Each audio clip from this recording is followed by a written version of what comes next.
What is involved in deploying a virtual machine on Microsoft Azure?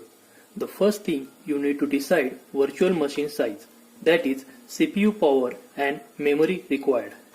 The next thing is disk allocation. You need to decide how much storage does your machine need. The disk is where your data and app will live. The next thing is operating system. You need to choose between Ubuntu server or Windows server.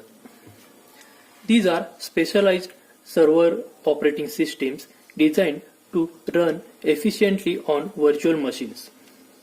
And the final thing is networking. Think of Azure's network like your Wi-Fi router.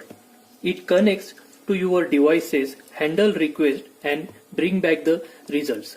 And that is how you set up a virtual machine on Microsoft Azure.